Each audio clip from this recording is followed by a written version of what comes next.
Urban Media Today talks sports with Ray Porter Jr., Vince Butts, and Trevin A. Jones on Urban Media Today Radio.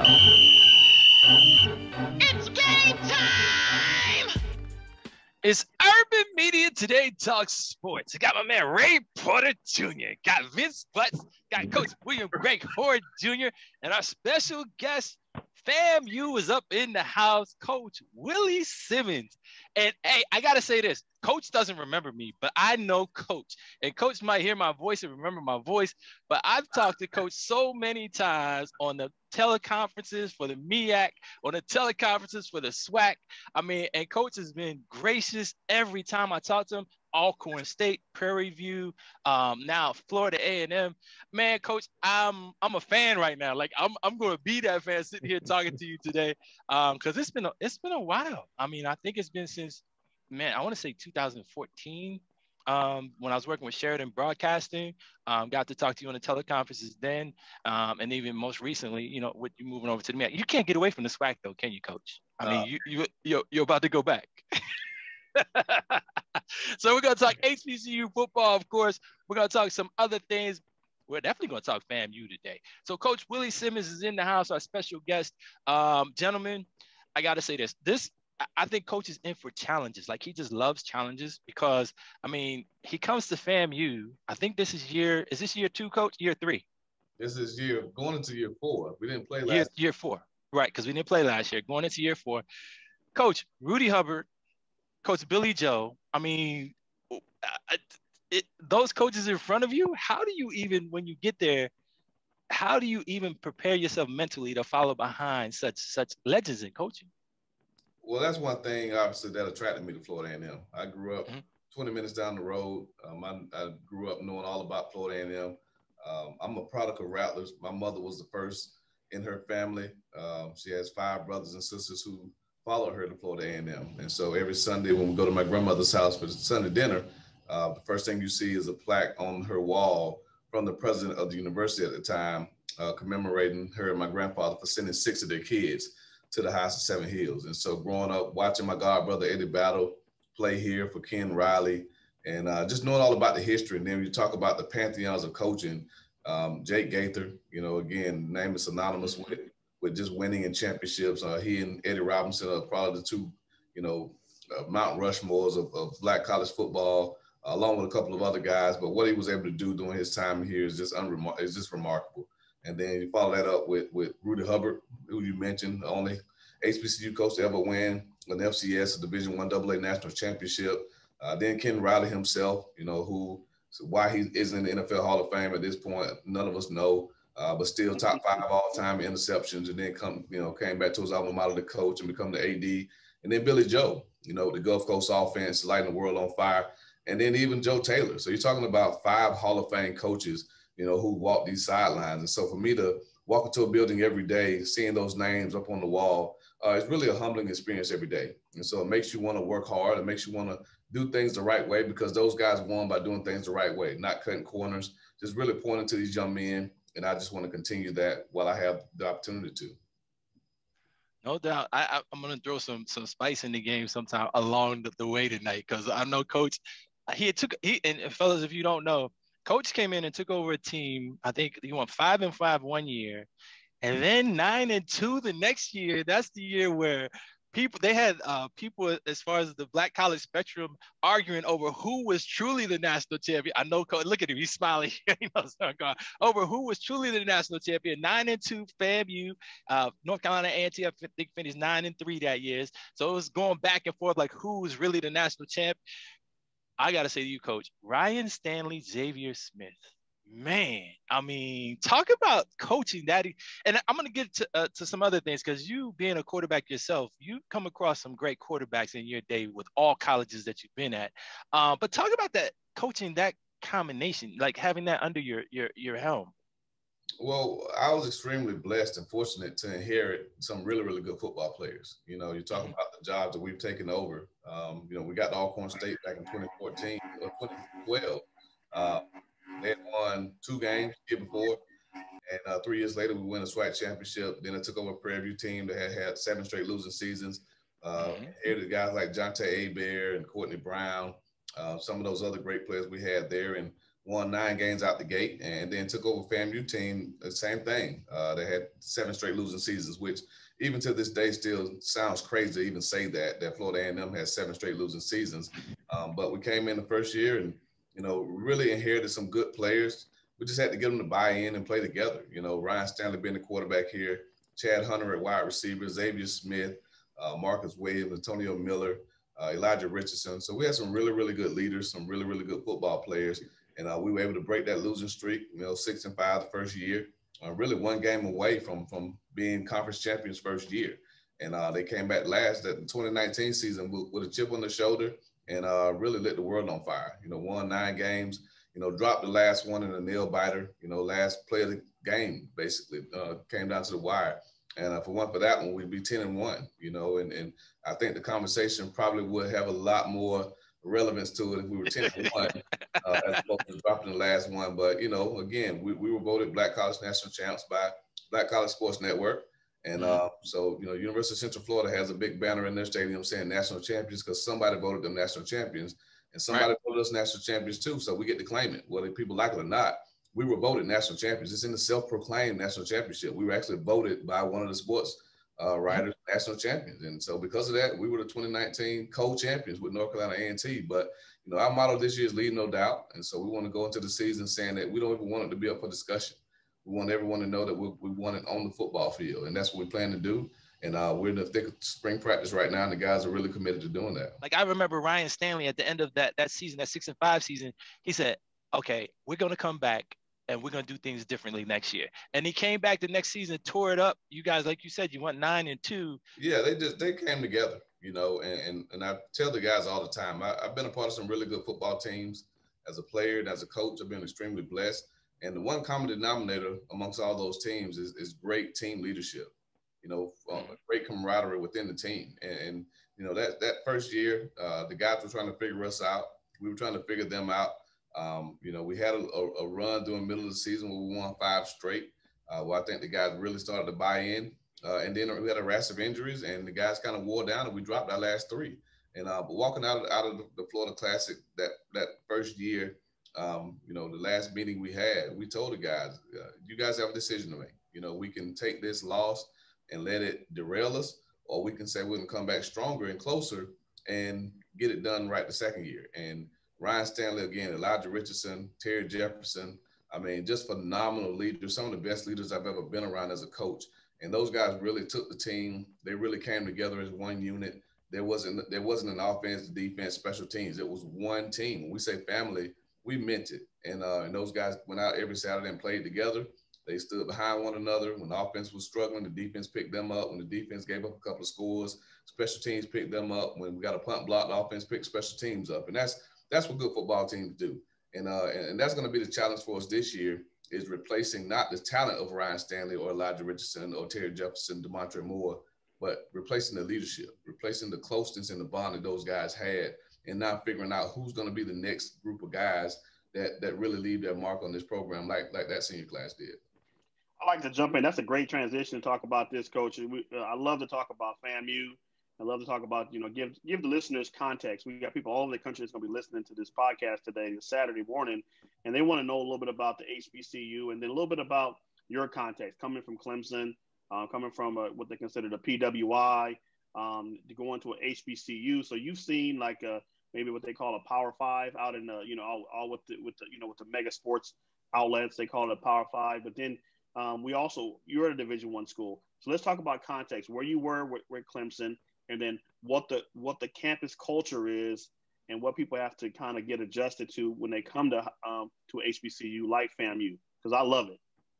Yeah, well, I think the biggest thing, not to take up too much time, I think the simplest way to describe it is, and I tell recruits all the time, when you go to a PWI, particularly a Power 5 institution, you're looked at as a young man, particularly a young Black man who can make it.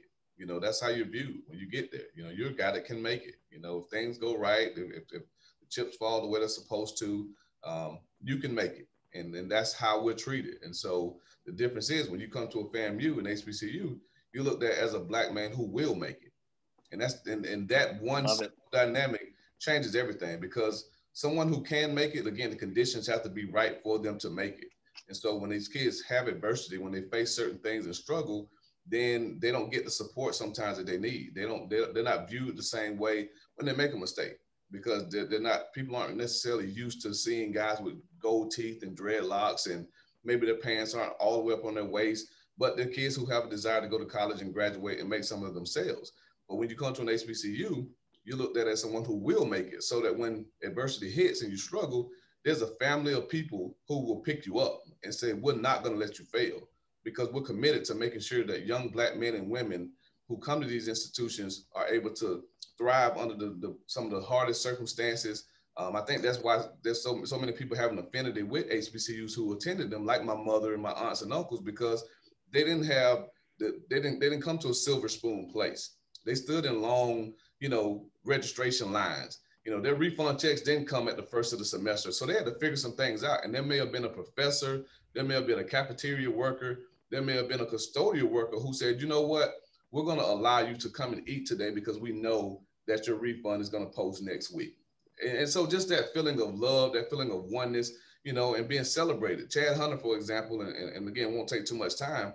I always use him as an example. Chad Hunter, one of our best football players, has red wicks. His hair is all over the place and it's red.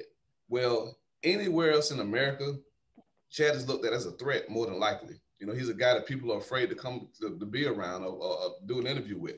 Well, at Florida A&M, he wins the award, what we call our FANG Awards, which is our Student Athlete Awards, for best hair. So those same wicks that are a threat to society, he's celebrated for it at Florida A&M, and he can be himself. And so that's the biggest difference that I tell people all the time. Here at HBCUs like Florida A&M, you can be yourself. You don't have to try to be anybody other than who you are, and you're celebrated for it, because we understand that Black excellence comes in all shapes, forms, all looks, light skin, brown skin, dark skin, short hair, long hair, brown hair, blonde hair, gold teeth, white teeth, missing teeth, you name it. We're all here to be excellent. And I think that's what makes HBCUs what they are, and the beauty of it. And everyone I meet that went to one has that same experience. And that's why we all love them so much. It's Urban Media Today Talk Sports. We got my man Vince Butts, Ray Porter Jr., my man William Greg Hoyt Jr. Coach, you're not a junior, are you, Coach? Same name, Willie Simmons, but not a junior. Thank you. Coach Willie Simmons and Trevin A. Jones. We're going to be right back after this brief timeout. There was a guy in Food Lion pushing a shopping cart with one hand and using his other hand to hold his shirt over his mouth and nose because he didn't have a face cover. Now, he knew good and well before he left the house that he didn't have a mask, but his effort was so convincing. I mean, by all indications, working incredibly hard to practice one of the 3 W's. I couldn't be mad at him. It's Urban Media Today Talk Sports. I don't have to tell you who they are. You can see it. You know who they are. We got Coach Willie Simmons here from FAMU, the Florida A&M Rattlers, the Fang up in the house. Okay, watch out. Coach Simmons. Hey, Coach, I know you were a quarterback back in the day in high school. A really good quarterback to mention that. As you've gone through your experiences, you've come across some great quarterbacks in your day. Did you coach Lenore's Footman?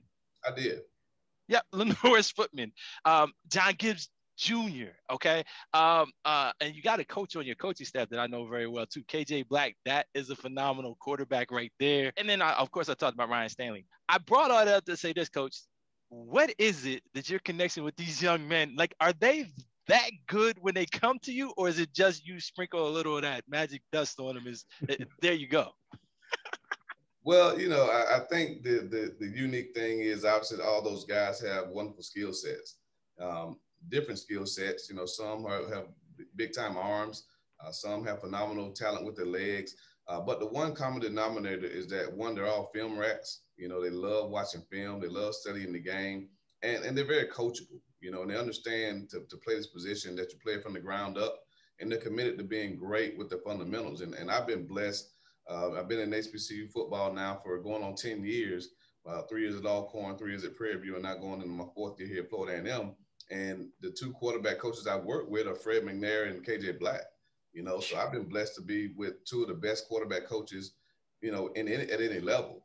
So again, with my knowledge and expertise at the quarterback position, and then, pairing that with a guy like Fred McNair, who played the position at a high level, and then KJ Black, you're talking about two guys who are SWAC legends in their own rights. It's been a great blessing for me. It allows me to be more of a play caller, not have to so much focus on the fundamentals of quarterback play, because I know that they're being coached every day by two phenomenal guys.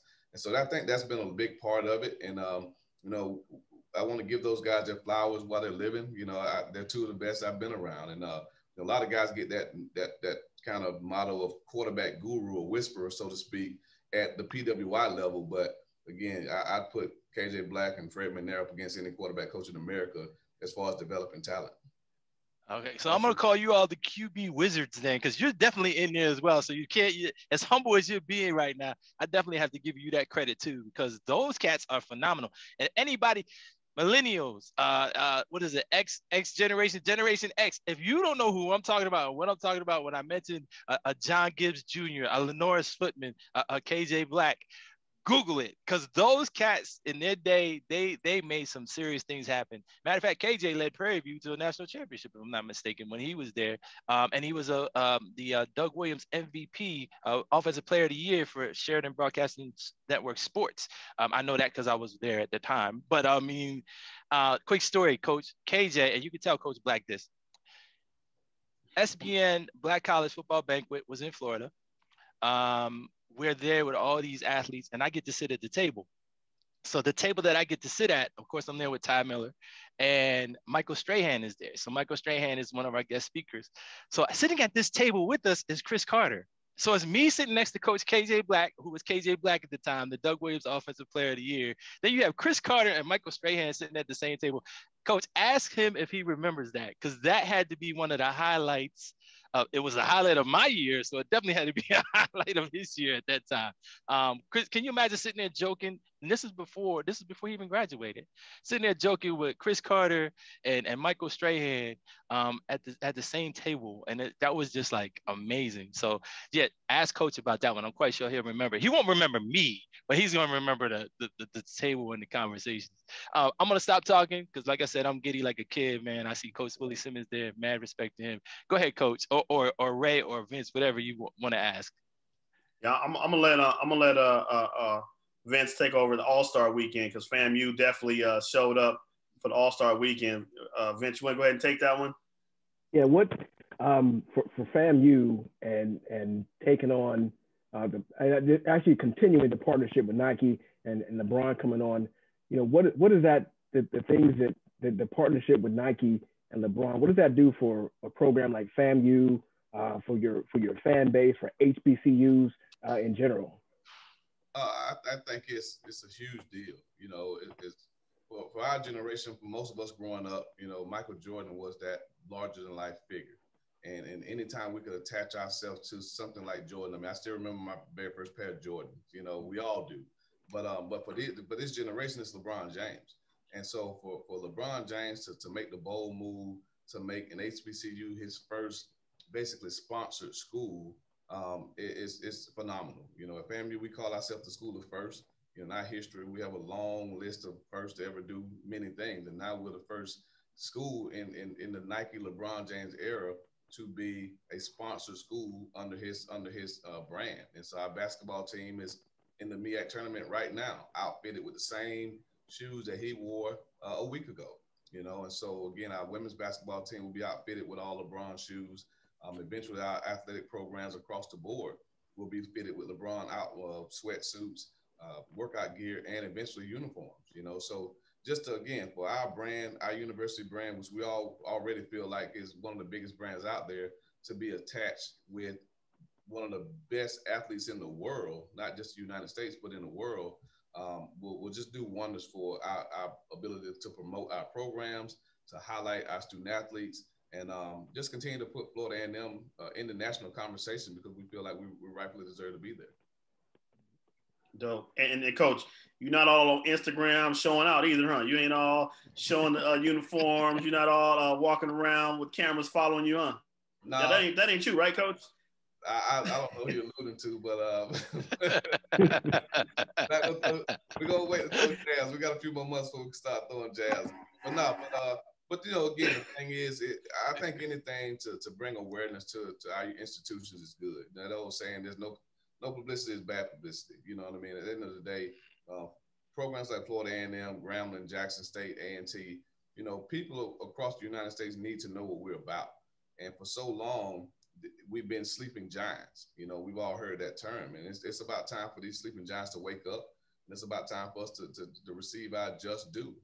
Some of our alumni across the United States and some of the things that we've done on the national spotlight rival any university in America. And so it's about time for those stories to be told. And I think with the Nike partnerships, with the Under Armour partnership, with schools like Jackson State, with some of the other partnerships that we're able to secure, now that there's awareness brought to HBCUs and HBCU athletics, I think it will put all of us in that spotlight that we need to be in, where we can show the United States that Black excellence is a real thing. And these institutions can be great. They are great. We put out some of the best and brightest, and it needs to be recognized. And so I'm glad that people are finally starting to pay attention to what's going on at some of these prestigious institutions. I love it. Hey, let me just have you explain it, because I'm a recruiting coach, and I do recruiting all over the country. And so I want the listeners to know what a coach, explain the difference between FAMU scholarships and Florida State scholarships. What the difference is, because people think for some reason that HBCUs are like not scholarship schools. And maybe coming from you as a Division I college coach, can you take like 15, 20 seconds to explain that to listeners all over the country? Yeah. So the one thing we hear all the time is the kid says, "Well, I want to be D1." Well, the reality of it is, if you're in the MEAC or the SWAC or the few other schools who aren't affiliated with these two conferences, you're still Division I. We're just Division I FCS. So we're at the same level as in North Dakota State, James Madison, a lot of those other schools at that level that people can relate to. And the difference in the scholarships is that at that level, they get 85 scholarships that are full rides. And so whether you're paid a partial or not, it counts as a full. Whereas at our level, we're awarded 63 full scholarships that we're able to break up into 85, counters, so to speak. So we can package some scholarships with some academic money or some other creative ways to make it happen to get to our 85. We don't have 85 full paid scholarships. We have 63 full paid scholarships through our administration that we can break up to get to that magic number of 85. But it's still Division I. That's really the only difference. Is the number of full scholarships that we're able to award from 85 to 63. Awesome. Thank you for the facts on that. Go ahead, Ray Porter. Yeah, and Coach, I'm just reading your resume, very decorated, and congrats on all your accomplishments. As everybody's favorite head coach, Mike Tomlin, says, the standard is the standard. And ever since I've been in high school, I've heard great things about Florida A&M, and I had a former classmate that wanted to go there, and he would always talk about the school. He ended up going to Syracuse though, but he always had great respect for the school. And then somebody who I went to church with ended up going there and getting their education and degree there as well. And it stands alone. And wanted to know, what does it feel like? How does it feel being an alumnus and going back to the school to coach the football team? Well, for me, again, the president and I joke around about it. We're the only two people on campus who weren't smart enough to get into FAMU. He went to the University of St. Louis, University of Washington in St. Louis, a big time engineering school, and I went to Clemson. But my entire family, there's only two people in my family who went to college who did not come to FAMU, and that's me and my cousin. My cousin went to the University of Florida as an engineer. Everyone else went to Florida A&M. And so again, growing up here, knowing about the history, knowing about what it has done for people that look like us, again, like you said, it stands alone. And like I said, so when I recruit to FAMU, I don't have to sell anything. I don't have to make anything up. It's just the proof that I see every day. My aunt went to school here. She's just after my mom, and she's been an engineer, retired now, but worked for Lockheed Martin, worked for NASA. I mean, one of the most accomplished engineers, in the state of Florida. My uncle, who went to school here as an engineer, there were 2 engineering awards given out in 2019. Only 2. He received one of them. And again, so an alum of Florida A&M received one of only 2 awards in the entire state of Florida. And so that's just my immediate family. Those are my aunt and my uncle. And the list goes on and on about people who went to school here who are doing amazing things. And it's because of the educational experiences that they get here. It's because, again, when you come here, you find who you truly are as a person. You embrace your culture. You really understand what it means to navigate through this world. And when they send you out prepared. Our students have some of the highest placement scores out there. When we take jobs, we're prepared for those jobs. We make good money coming out of Florida A&M, and all the things that you want when you go to college, you're able to accomplish them here at FAMU. And that's why, I love the fact that we're not only one of the top academic institutions in America, but we can also boast and say we're one of the top athletic institutions in America. And not many universities at any level can boast that, across the board. High academic achievements, high athletic achievements, and an accomplished alumni base. When you start reeling off the people who graduated from here, that list is long as the Nile River. That's right, Coach. Tell them about the HBCU experience. It's halftime here at Urban Media Today Talk Sports. Special guest, Coach Willie Simmons, FAMU, up in the house. I know Rattlers fans everywhere already like, yo, that's our coach. That's him. And nobody from FAMU is shy. They're going to put it out there and let you know. So we're going to take a quick break and come right back after this timeout. It's Urban Media Today Talk Sports. Our special guest, Coach Willie Simmons. We'll be right back. Hey, let me get a timeout, a full one, because I need some help with the research project that I'm conducting. I want to take a look at Kawhi Leonard, a really nice forward for the Los Angeles Clippers, and I also want to do a little study of Lamar Jackson. And so if you would help me out with this soul poll and let me know if you prefer Kawhi Leonard's cornrows and nice and neatly parted, going straight to the back, or do you prefer the even more natural look of Lamar Jackson's braids and just kind of flopping around and doing their own thing? Is it Kawhi Leonard's cornrows or Lamar Jackson's braids? Let me know when you take the soul poll. There it is. They're not gonna rook us. No. Take that for data. Soul poll. Urban Media Today Talk Sports. We got Ray Porter Jr. Coach, I don't know why I say his name that way, but I just started saying it that way. And it's like sauce. Every time now I gotta say it. Ray Porter Jr. Barbecue sauce. That's Ray Porter. Let's go. Coach Willie Simmons. Hey, Coach, I wanted to throw this out there real quick because I know you guys are going to talk about something serious in a second. Well, what I'm going to ask is serious too. Didn't you coach a now present Super Bowl champion who was once a wide receiver is now a linebacker in the NFL and in South Florida? We did, Quentin Bell. I joke now. I said we weren't smart enough to move him when we had him. We still tried him as a wide receiver because he was 6'4", 220, and ran 4.3. So we put him out wide as a wide receiver. But then when I took the job here, Eric Dooley came in the Prairie View and he switched over to the defensive side of the ball. And again, the rest is history. Phenomenal young man, comes from a football family. Uncle played professional football for the Raiders.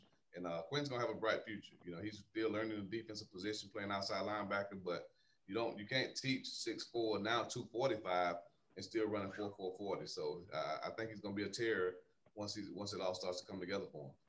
So how does it feel for you knowing that he's now a Super Bowl champion? Like he's walking around with a ring on his finger now. Because he told us the week before the Super Bowl, because he actually came to the show, he said, yeah, we're going out to get this win. That's how he spoke. Yeah, no, again, just extremely happy for those guys. And, Kadero Hodge as well. We had Kadero Hodge out of Prairie View. Kadero Hodge, doing correct. A phenomenal job with the Cleveland Browns. Yeah, Cleveland. And so, we're just excited because, that narrative, people try to speak that narrative saying that you can't, play at the highest level coming from an HBCU. And we have two men that we coached at Prairie View, one who's a Super Bowl champion this past year, one who's one of the leading receivers for the Cleveland Browns, and Kadero Hodge, who dispelled that myth. And then you talk about the other guys that come from HBCUs. So it's always great to see those guys accomplish their goals. And again, anyone who plays college football, they play with the aspirations of playing professional football. Very few of us get that opportunity. So when you have guys that actually do, make it to the NFL, you're always happy for them. Hey, Coach, so on that topic, you're to me, you're synonymous with prolific. Like from high school to college, you've done things fast. And I read that you were the fastest football player to get their college degree in 3 years. So, you know, everything to me that you speak about is Black excellence. And so, you know, tying that into, you know, your players and the way the NFL is now kind of shifting, especially with the quarterback position. You know, now the NFL is looking at athletes. We're trying to get the, you know, the best athletes. And, you know, these guys don't have to be the prototypical size. They don't have to be 6'4" and this and that. You know, is there a big push for HBCUs to really get their players in front of NFL scouts more than ever?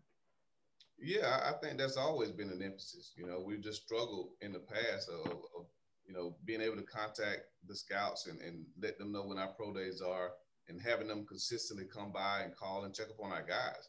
And so now, again, the HBCU Combine was something that was started last year. Unfortunately, due to COVID, it wasn't able to happen. But I do commend the leadership in the NFL for coming together and saying, hey, there's untapped resources right here at the HBCU level that we need to look into. And so now they're starting to do that.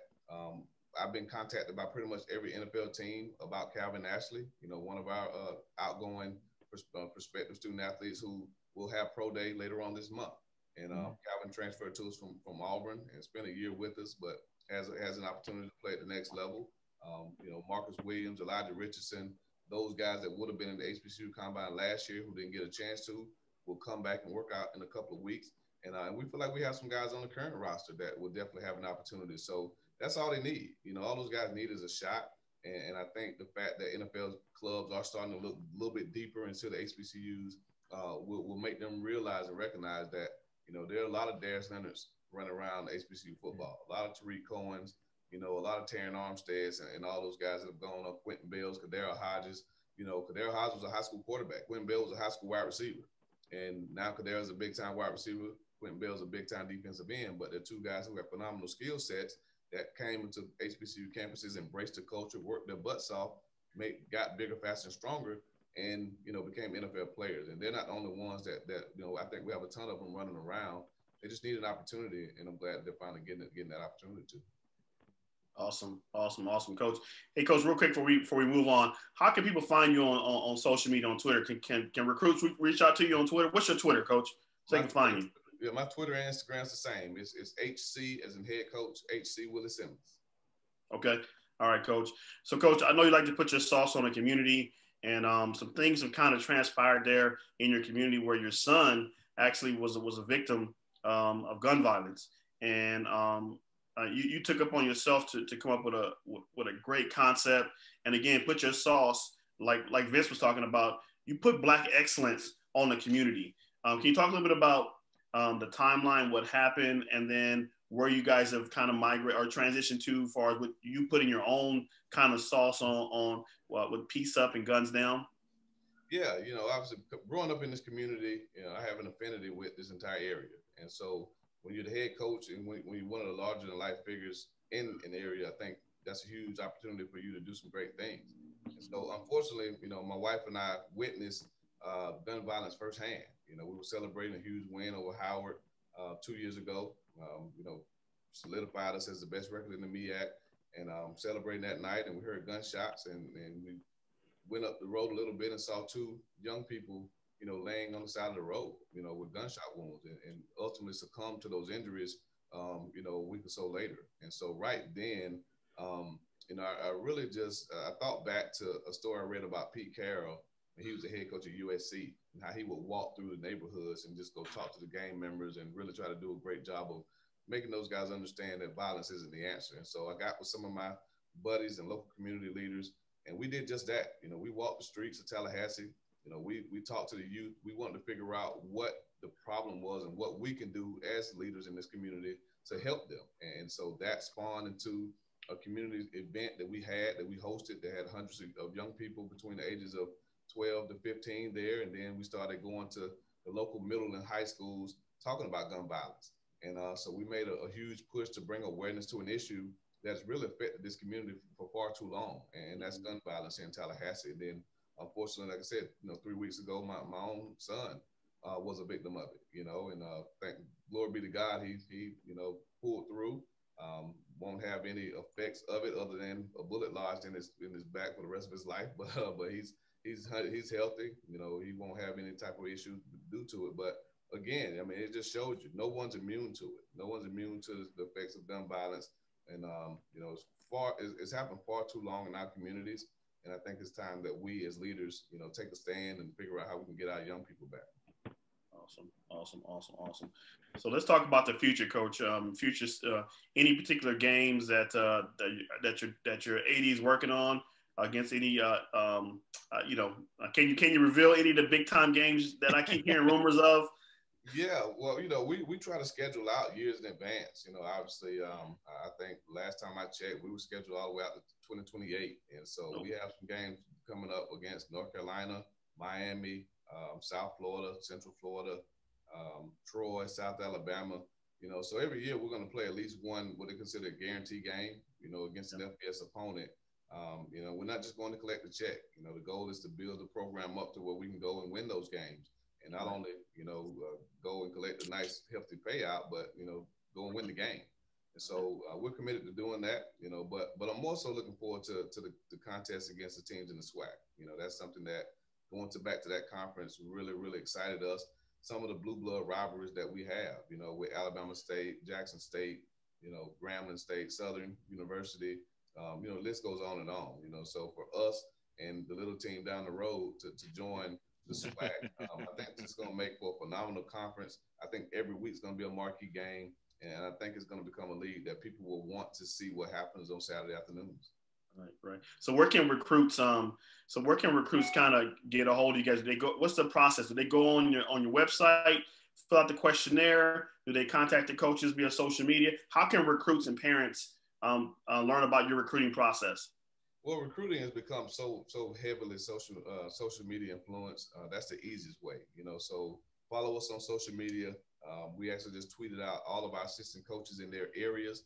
So, you know, every coach recruits. So if you're a young man, prospective student athlete that goes to a school that James Spady recruits, you know, follow them on social media. You know, send them a DM and tell them who you are. Have your coach reach out to them. Put your highlight tapes together. You know, obviously in this age of COVID, with many, you know, young men not being able to play this year, it really has made it to where you have to have updated film. We need transcripts. We need test scores. We need all the relevant information to be able to recruit you. You know, so don't leave any stone unturned. If you're a guy that has an extremely high test score, hey, send that to us. Because again, like I said, we're always looking for guys that can maybe come in as preferred walk-ons even. And some of our best players, Xavier Smith, who we talked about, Xavier Smith came to FAMU as a preferred walk-on. So did Chad Hunter, you know, so did Bishop Bonnet, you know, some of our best players on this team. So, you know, again, the whole notion of having to go, you know, quote unquote, big time, you can play good football at a lot of places, you know, but again, reach out to us on social media, go to our website, send us an email, and we'll do our best to follow you back and respond to those emails and try to evaluate you so that we can get you on campus whenever the NCAA allows us to get people back on campus to see this place. Because I think recruits need to see it because it truly is a special place here on the House of Seven Hills. And I think anyone who comes here will understand why we brag so much about FAMU, as Trevin said before. Because it's truly remarkable. But wait a minute, Coach. Did you just say Chad Hunter and Xavier Smith were walk-ons? So I would have kept that a secret, Coach. So yes, we recruited Xavier Smith. We recruited Chad Hunter. I can say it because they were here when I got here. So somebody else, I got lucky in the hearing of those two. But Chad's from right here in Tallahassee, and Xavier's legacy kid. His mom went to school here. His brother Kareem played here at FAMU. They were actually on the team at the same time. Kareem was a senior. Xavier was a freshman. So we just got extremely blessed, man. But that's one thing we can do here. We can actually get some really good walk-ons because, again, in the state of Florida, I mean, FAMU is a big deal. I mean, people don't realize when we go into schools recruiting, you know, we walk in with Power 5 schools all the time as coaches, and kids, administrators, coaches, they make a beeline to FAMU. They're excited to see the Rattlers coming into a school, sometimes even more so than some what people would consider big-time Power 5 programs. We're glad to have Coach Willie Simmons, FAMU, up in the house. If you don't know him, look him up. I don't know if you're into HBCU football, HBCU anything, you know who Coach Willie Simmons is. We'll be right back after this timeout. There was a guy in Food Lion pushing a shopping cart with one hand and using his other hand to hold his shirt over his mouth and nose because he didn't have a face cover. Now, He knew good and well before he left the house that he didn't have a mask, but his effort was so convincing. I mean, by all indications, working incredibly hard to practice one of the 3 W's. I couldn't be mad at him. Urban Media Today Talk Sports. Ray Porter Jr. Hit it, Coach. Ray Porter Jr. barbecue sauce. We got my man Vince Butts and Coach Willie Simmons, FAMU, the head coach of FAMU University Football. We just finished up talking about recruiting, and I just kind of want all the people to know, have you guys put out any tentative camp dates or anything like that for parents that might want to come down? Maybe NCAA opens up the summer. Have you guys put any times, any dates out yet? Tentative dates? Yeah, we put some tentative dates out in June and July. Obviously, that's contingent upon the NCAA lifting the dead period. Right now, it extends all the way to May 31st. And so we're not able to go out on the road and recruit. We're not able to host prospective student athletes on campus. Now, I do want to make sure that prospective student athletes and families know that they still can do college tours. So if a student athlete or a student in general wants to visit Florida A&M just to see the school, they can do that through the university. Now, we can't coordinate it as an athletics department. We can't host them on those visits and show them around the facilities, but they can still see the campus. So I want people to understand that, because I think there's a lot of confusion about what students and parents can and can't do during COVID time. So if you're interested in visiting FAMU or really any other university for that matter, reach out to their university recruitment, and I think you can make that happen. But we have some tentative dates. We're not going to put them out just yet because, again, we want to make sure that NCAA lifts that dead period. But if they do, we do plan to have prospect camps, one in June and one in July, and possibly even the 707 tournament. Awesome, Coach. Awesome. That's pretty dope. And talk about everybody, all the moms are kind of concerned around the country about the pandemic. How are you keeping your athletes safe? I mean, everybody's talking about that. Not at every level, NAIA, Division I, big schools, small schools, HBCUs, PW. Everybody's talking about how you're protecting your athletes. So let's go into a week spring practice, Coach, and just tell the listeners, the moms that are concerned, listen right now, my baby's at FAMU, or talk to them about how you guys are being safe and protecting, the athletes and the coaches. Yeah, well, I tell you, I took my hat to administration. They took the bull by the horn. As soon as COVID hit, they start meeting, regularly to come up with a plan, and we followed that plan since really last, I think, April, or even before then. And so our student athletes all have to get tested weekly. My football team gets tested every Monday morning. So before we do any type of workouts, conditioning, practices, or anything like that, every student athlete has to get tested. They do daily temperature checks. Obviously, we're not in any large groups, so we don't have any meetings inside the building of groups larger than 10 people, and we have to be able to be socially distanced, at least 6 feet apart. And so our weight room workout times are staggered. Our groups are staggered. We have a mandate to wear a mask anytime we're, in a building with individuals. I'm in the office by myself. Is the only reason I don't have my mask on right now, because there's no one else in the building at 8 o'clock on a Thursday night. But during the day, when our students are here, when our coaches are here, we're all required to wear masks. Across the campus, there's a campus-wide mask mandate. And we do testing right here at our stadium. So we've tested over probably at this point 200,000 people here in the south side of Tallahassee, because we test right outside of our stadium. So I'm less than 400 yards away from being able to get tested. And it's a rapid test. So, tomorrow morning I can go get tested, which I will have to, because we're 3 times a week this week, because we're actually doing an inter-squad scrimmage. So we're testing 3 times this week, Monday, Wednesday, and Friday morning. And, you get results back in about 30 minutes. Wow. Congratulations, Coach. Good job. Is that scrimmage going to be on YouTube or anything? Can fans watch it? Not right now. Not right now. Okay. All right. We have to wait, Trevin. They can't show nothing right now. It's all good. I'm still going to love it when I get to see it. It's all good. Jackson see all the tricks and shit. Hey, Coach, you got to talk about this thing. Just, I think, blew everybody away when FAMU, Bethune-Cookman going to the SWAC. I mean, you guys had to be salivating at the bit just knowing that you get to go back and play against those, because you got Coach Spady with you too. You mentioned his name earlier. Coach Spady, Alabama A&M. And for those of you who don't know, he was a head coach there for about 4 years, if I remember correctly. So I mean, you got Coach Spady going with you back to the SWAC. What is that going to be like? How are you actually excited about something like this?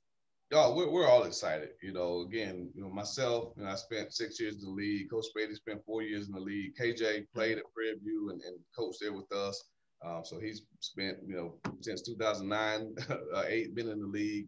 And Coach Brandon Sharp, our co-defensive coordinator, was there with me at Prairie View. So, we know all too well what SWAC football is all about. And again, the atmospheres are second to none. To be able to go to Baton Rouge and play in A.W. Mumford Stadium, to go up to Grambling and play in Tiger Stadium, to go to Loma, Mississippi, potentially, where I cut my teeth in the SWAC, the atmosphere is there. And just, Alabama State, again, which is right up the road. And again, it's a league that we feel with the additions of us and that other team can really, really lift the SWAC to become the premier conference in FCS football because of the natural rivalries and the weekly battles that are going to take place on the field. It's led the nation in attendance 39 of the last 40 years for a reason. And now when you bring the number one fan base in American HBCU football and FCS football back to that conference, it's just going to make it even more, So again, it's just an amazing environment. We're looking forward to it. The branding opportunities, the opportunities to just expand the Florida A&M name. It was an opportunity that was too good to pass up. And we're excited to be members of the Southwest Athletic Conference. And you gotta tell us this, Coach. Share this. A lot of people, and I don't know if anybody here with us on the show has been in Bragg Stadium. Bragg Stadium seats over 10,000, correct, Coach? 25,500. 25,500, and that's the old-fashioned seating you're talking about. So if you haven't seen Bragg Stadium, I think was built in the end of the 50s or early 60s. But it's famous because you'll see some footage on video of FAMU games in Bragg Stadium, but you just had to see that place. Coach, you got to talk about how that place feels when it's packed. Like when you have, I see you shaking your head. I'm gonna shut up. Go ahead. Well, I just tell just go on YouTube and just pull up FAMU versus Southern in 2019. That will give you a glimpse of what we're about to see as we enter the SWAC. Again, our stadium seats 25,500, so I don't know if we really can legally say that we had 29,000 people in there. But we did. There wasn't an empty seat in the house. There's an aerial view from a drone where one of the best looking pictures that you'll ever see. I mean, there's not an empty seat in the house. The March 100 is booming. Southern's band is booming. And it was one of the best environments of football that I've ever been a part of. And that's playing at Clemson in front of 85,000. That's playing at Florida State Stadium. That's playing in between the hedges at Georgia, coaching at Virginia Tech. I mean, I've been to some big-time venues, but that atmosphere there for the Southern game last year was something that I've never really felt before. And our players are so excited because they know now that they'll be able to see that, 6 or 7 times a year. And, for anybody who hasn't been to one, you're missing out. Most people on there listening probably have, but if you haven't, make sure you get to a FAMU game this year, a home game as well as a game when we travel somewhere, because Rattler Nation shows up strong, and we're going to take over every stadium that we go into. Yeah, I like that's that a road trip. That's definitely a road trip. Yeah, I definitely like that because I played at Ole Miss, and so I've been in those big atmospheres, 100,000 fans, but to go to an HBCU game and see me everywhere, talking about everywhere, unbelievable, coach. The coaches on the sidelines, the players, the parents, the alumni, the legacy, the administrators, man, talk about Black excellence. I thought I was all that, because I played in the SEC, but man, when I went to HBCU, I just fell in love with it. So I didn't go to HBCU, but I sent my money there. So, my kids went there, they graduated. So I'm an HBCU. I don't care what nobody say. I'm an alumni. Talking about. Well, the band experience is something that separates us from any other conference. Just you're going to get about 3 or 4 band warners a game, so just be ready for it. March 100 is getting ready. They're probably practicing right now. They're getting ready for life in the SWAC. No doubt. Hey, this part, gentlemen, we're gonna close out the game. This is the end of the fourth quarter. And Coach Simmons, I'll let you watch everybody else first, and then it's gonna be your turn. We're gonna go around the room, and fellas, you know how we do. It doesn't have to be sports related. Anything that was heavy on your mind and your heart, anything that was great, even it can be sports related. We'll go around the room. You know you got about 30 seconds, fellas, but y'all always talk for 3 minutes, but that's okay. You take your time. Vince, we're gonna start with you first. One of the things that's been heavy on my mind, a couple of things actually, is the start of the jury selection for the murder trial for the former officer Derek Chauvin and the murder of George Floyd, and so I'm keeping my eye on that. I heard they're having some extra security, which to me kind of signals that we'll get ready for an acquittal. Which is something that really shouldn't happen again to us, and so I'm keeping my eye on that. And the other thing, as we move forward, hopefully out of this pandemic, and more people are getting vaccinated, my hope is that people don't rush. I know some of the governors of states, some of the states across the country started to open up, and I think. I think we're moving too fast. We've been in this for a whole year, and it's been devastating to a lot of people. And it seems to be kind of reckless to kind of take that step now of opening up before we're truly ready to. I know everyone's frustrated and tired and want to get back to normal, but I don't think we're quite there yet. So I'm just hoping that people still continue to socially distance themselves and still stay safe, wear masks. Just don't, let's not get out there yet. No doubt, Vincent. You know what I always say: if you want to complain, you know what you got to be first in order to complain? Alive. Hey, Ray Porter Jr., what you got, Ray? And I also second and echo Vincent's sentiments. I was thinking about the state of Texas ever since last week when they made their announcement about going maskless, and then the sports came, Global Life Field, the new Texas Ranger Stadium, saying that they're going to have full capacity for a couple of their preseason games in their home opener. And of course, Jerry Jones, owner of Dallas Cowboys, he basically was saying that as well. I do agree. You can't rush. You can't rush tired. You can't, if I can say that. You can't. And they won it over, and they're trying to force it over by oh, no. What I was going to say was you can't force a normal. That's what it is. And they're trying, and I think that they're going about it wrong. And, so it's just, it's going to be Bears watching, of course. And also for Texas, in reference to Dallas, the Cowboys, for them to give quarterback Dak Prescott his contract extension. I'm very happy for him. Surprised, because I didn't think they were going to do it, but they did. So it's just good to see that he got his loot, and hopefully he'll be healthy to get out there and play next year. So kudos to Dak Prescott. That's my man, Ray Porter Jr. You all, I just want everybody to know I am not showing Ray Porter Jr. any disrespect when I say his name and I get coached to do the barbecue sauce thing. I got that much love for this man because he is awesome. He writes for us. He goes out to all the Pitt basketball games, football games. He's in the booth every weekend when something's happening. So much love and respect to my man, Ray Porter Jr. Hey, man, Coach Hood. That's what it's all about. Yeah, no when you Coach get a Hood, nickname, what you got? when you get a nickname, you in the club, you know what I'm saying? So, it's all love, right?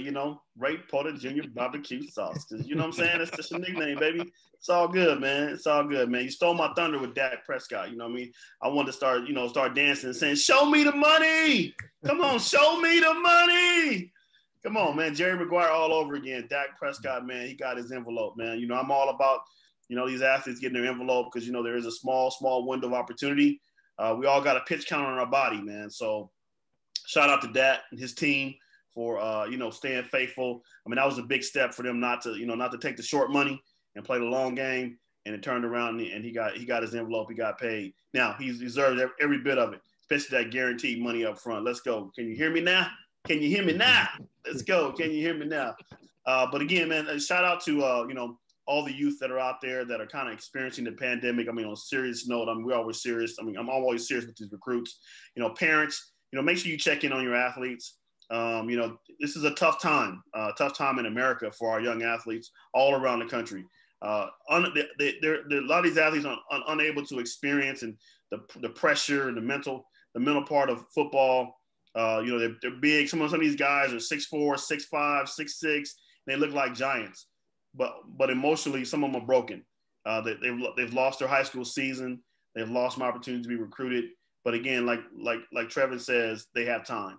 And that's one thing you can't do without. They got time. So shout out to the young athletes out there. Parents, check in on the young people. Shout out to Coach Simmons for jumping in and being a great guest tonight for us. This guy, man, has a coaching tree that's getting plucked like Saban. You're getting like Saban, Coach. They coming after your guys, man, because you guys got that, you got that special sauce, man. So much success this season, Coach. We'll definitely be pulling for you. I'm here on the West Coast, but everybody there all over the country, let them know that FAMU, we appreciate you tonight. No doubt. That being said, Coach Simmons, what you got, Coach? Well, first, I just want to thank you guys, for the opportunity. Every chance we get to highlight the great things that are going on at Florida A&M, we want to take advantage of it. So thank you for the platform. Thank you for what you guys do, bringing awareness to a lot of issues. Obviously, the George Floyd issue there is affecting all of us. We talked about, COVID and some of the effects, and just want to kind of piggyback off Coach Hoyd and what he said.